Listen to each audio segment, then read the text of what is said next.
Hello दोस्तों। तो बाबू, हम लोग इलेक्ट्रोकेमिस्ट्री यानी वैद्युत रसायन में पढ़ रहे थे और मैंने इलेक्ट्रोलाइट और नॉन इलेक्ट्रोलाइट्स के बारे में बताया था, यानी वैद्युत अपघट्य और वैद्युत अनपघट्य के बारे में हमने आपको जानकारी दिया था। अब इस वीडियो में उससे आगे की पढ़ाई हम लोग करेंगे। इलेक्ट्रोलाइट्स और नॉन इलेक्ट्रोलाइट्स के बाद हम लोग पढ़ेंगे क्लासिफिकेशन ऑफ इलेक्ट्रोलाइट्स, वैद्युत अपघट्यों के प्रकार, यानी वैद्युत अपघट्य का वर्गीकरण किस आधार पर और कैसे करेंगे इस वीडियो में मैं बताऊंगा आपको, है ना। तो हम लोग आते हैं क्लासिफिकेशन ऑफ इलेक्ट्रोलाइट्स। देखिए, वैद्युत अपघट्यों के प्रकार, वैद्युत अपघट्य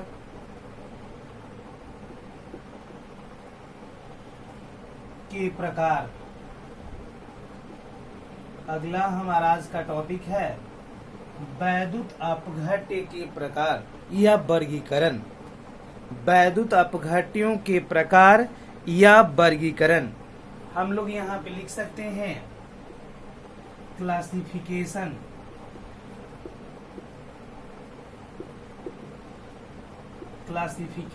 ऑफ इलेक्ट्रोलाइट्स।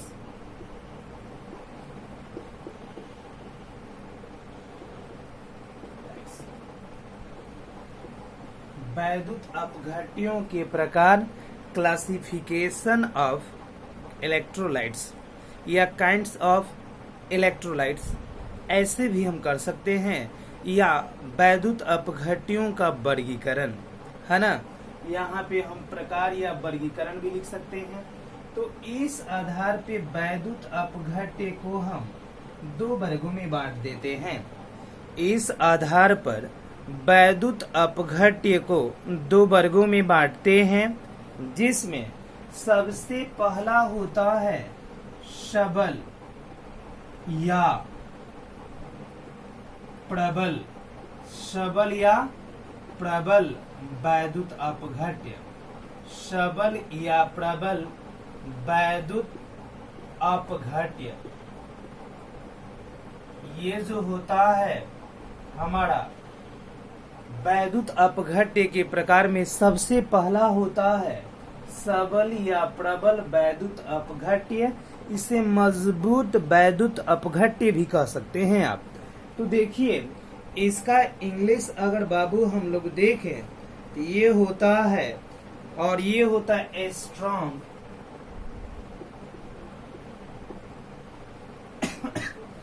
Strong electrolytes. इसे हम कहते हैं सबल या प्रबल वैद्युत अपघट्य, है ना। सबल या प्रबल वैद्युत अपघट्य, इसकी परिभाषा हम कैसे निकालेंगे, सबल या प्रबल या मजबूत कहा जाए तो हम बताते हैं वैसा वैद्युत अपघट्य। इसकी परिभाषा वैसा वैद्युत अपघट्य जो जलीय विलयन में पूर्णतः, लिख सकते हैं वैसा वैद्युत अपघट्य, वैसा वैद्युत अपघट्य, वैसा वैद्युत अपघट्य जो जलीय विलयन में, जो जलीय विलयन में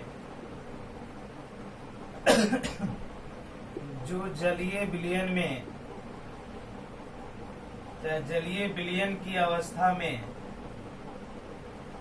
विलयन की अवस्था में,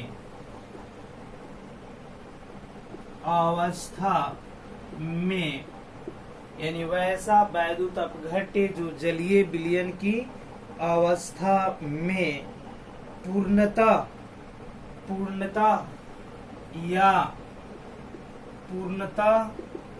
या इसे लिख सकते हैं 100% आयनित, पूर्णतः या 100% आयनित या आयनों 100%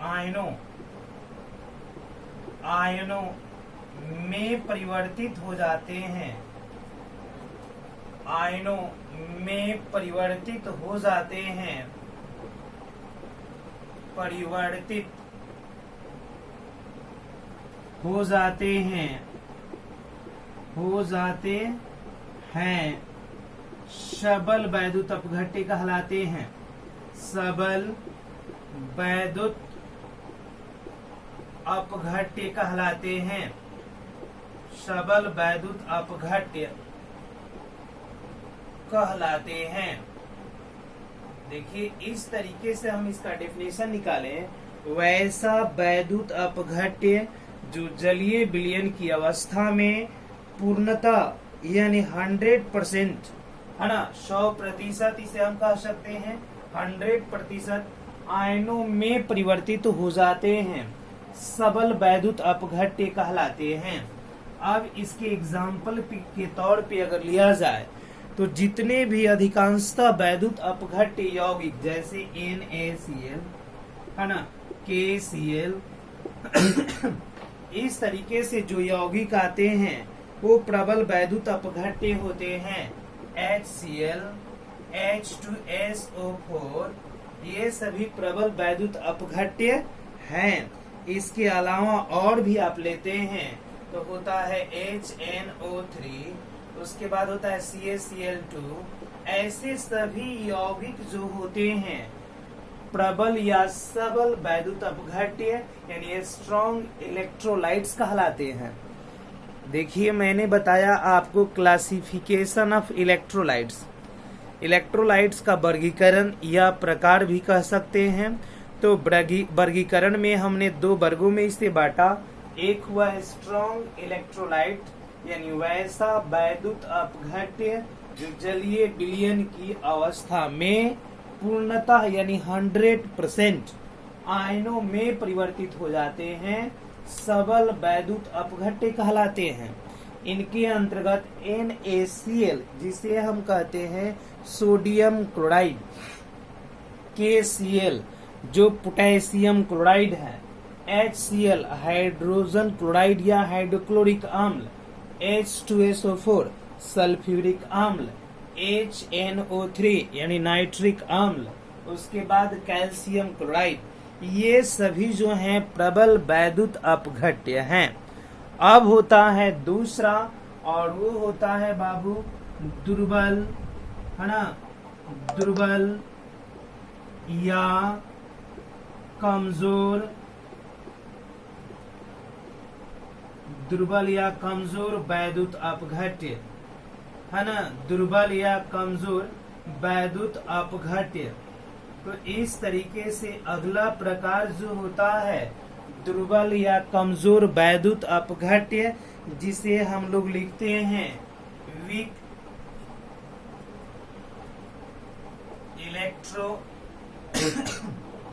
इलेक्ट्रोलाइट्स, दुर्बल या कमजोर वैद्युत अपघट्य जिसे हम बोलते हैं वीक इलेक्ट्रोलाइट। इसकी परिभाषा हम लोग देते हैं वैसे वैद्युत अपघट्य, लिखते हैं वैसे वैद्युत अपघट्य, वैसे वैद्युत अपघट्य, है ना, वैसे वैद्युत अपघट्य जो, है ना, वैसे वैद्युत अपघट्य जो जलीय विलयन में, जो जलीय विलयन की अवस्था में या जलीय विलयन में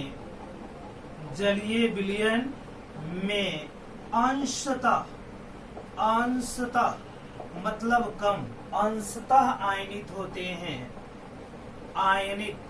अंशतः आयनित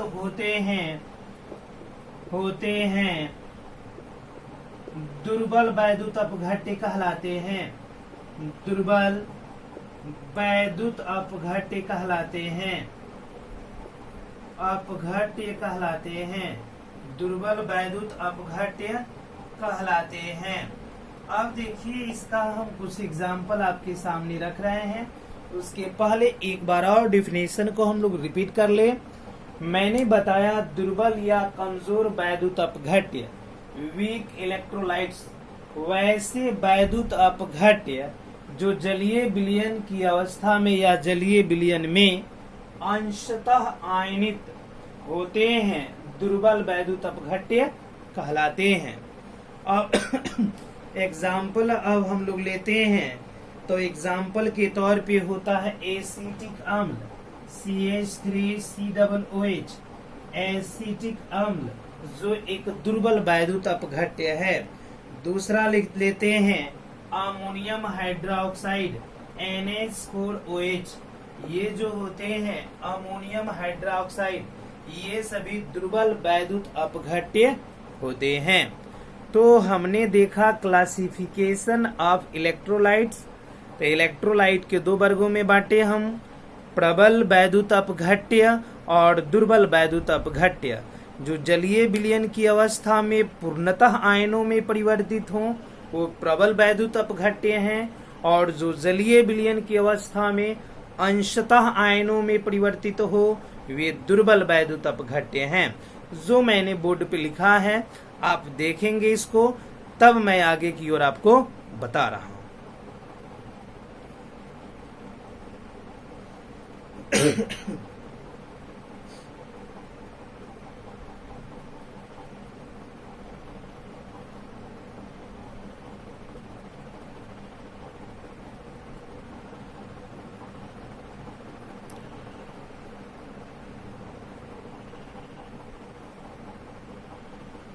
तो आते हैं अब इसके बाद।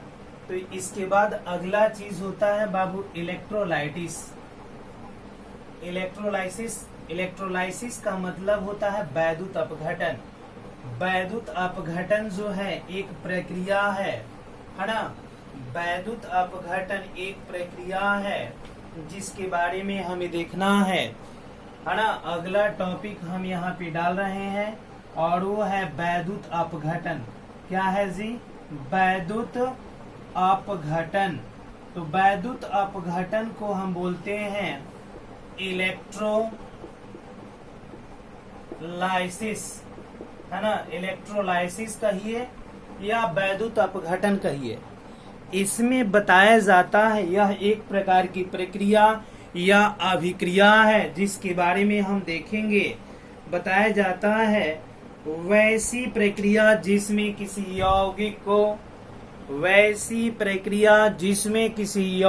को है ना द्रवित अवस्था या जलीय विलयन की अवस्था में, वैसी प्रक्रिया जिसमें किसी यौगिक को द्रवित अवस्था या जलीय विलयन की अवस्था में विद्युत धारा प्रवाहित करने पर वो अपघटित हो जाए, है ना। विद्युत धारा प्रवाहित करने पर अपघटित हो जाए तो वह प्रक्रिया वैद्युत अपघटन कहलाती है। इसमें एक धनायन में और दूसरा ऋणायन में टूट जाता है। कब? जब विद्युत धारा प्रवाहित करते हैं तब। तो इसकी परिभाषा हम यहाँ पे ऐसे नोट कर दे रहा हूं। देखिए वैसी प्रक्रिया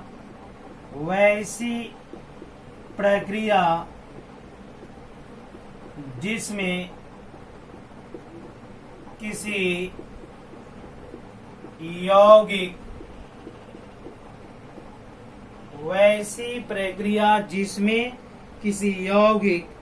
को द्रवित अवस्था या द्रवित या जलीय विलयन की अवस्था में, जलीय विलयन यानी वैसी प्रक्रिया जिसमें यौगिक को द्रवित या जलीय विलयन की अवस्था में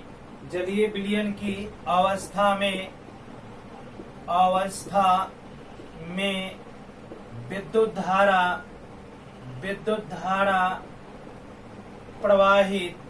धारा प्रवाहित करते हैं तो वह मीन्स क्या? यौगिक वह प्रवाहित करते हैं तो चाहे प्रवाहित करते हैं तो या है प्रवाहित करने पर आसान पड़ेगा, प्रवाहित करने पर अपघटित हो जाता है, अपघटित हो जाता है वैद्युत अपघटन कहलाता है, वैद्युत अपघटन कहलाता है, अपघटन कहलाता है। देखिए यहाँ पे वैद्युत अपघटन कहलाता है वैसी प्रक्रिया जिसमें किसी यौगिक को, यानी वैसी प्रक्रिया जिसमें किसी यौगिक को द्रवित अवस्था या जलीय विलयन की अवस्था में, अगर उस यौगिक की द्रवित अवस्था हो या जलीय विलयन की अवस्था हो और उसमें हम विद्युत धारा को प्रवाहित कर दें तो वह यौगिक अपघटित हो जाता है, यानी टूट जाता है, अलग हो जाता है। तो वह प्रक्रिया क्या कहलाती है? वैद्युत अपघटन कहलाती है। एग्जाम्पल के तौर पे कुछ यौगिक अगर लेते हैं, NaCl, यह एक यौगिक है। अगर इसके जलीय विलयन की अवस्था है ना या द्रवित अवस्था को हम ले लें तो NaCl की जलीय विलयन की अवस्था या द्रवित अवस्था को लेकर अगर हम विद्युत धारा प्रवाहित करें, है ना, विद्युत धारा प्रवाहित करें तो ये टूट जाता है। कैसे? तो Na+ और Cl- में टूट जाता है। वैसे ही अगर हम लोग इससे आगे और भी एग्जाम्पल, तरह तरह के एग्जाम्पल हैं अगर लें तो जैसे में लेते हैं NaOH। अगला एग्जाम्पल NaOH, यह भी द्रवित अवस्था या जलीय विलयन की अवस्था में है। इसमें जब हम विद्युत धारा प्रवाहित करते हैं, है ना, तो विद्युत धारा प्रवाहित करेंगे तो Na+ और OH- में ये टूट जाता है। तो ऐसी स्थिति में जब किसी यौगिक के द्रवित अवस्था या जलीय विलयन की अवस्था में विद्युत धारा हम अगर प्रवाहित करें और वह यौगिक अपघटित हो जाए या टूट जाए, अलग अलग हो जाए, धनायन या ऋणायनों में अलग अलग विखंडित हो जाए, तो वह प्रक्रिया वैद्युत अपघटन या इलेक्ट्रोलाइसिस कहलाती है। तो यहाँ तक मैंने बताया। फिर मैं मिल रहा हूँ आपसे अगले वीडियो में और उसमें आपको मैं बताऊंगा वैद्युत अपघटनी सेल। उसमें हम लोग पढ़ेंगे वैद्युत अपघटनी सेल कैसे बनता है, कैसे कार्य करता है। तब तक के लिए धन्यवाद।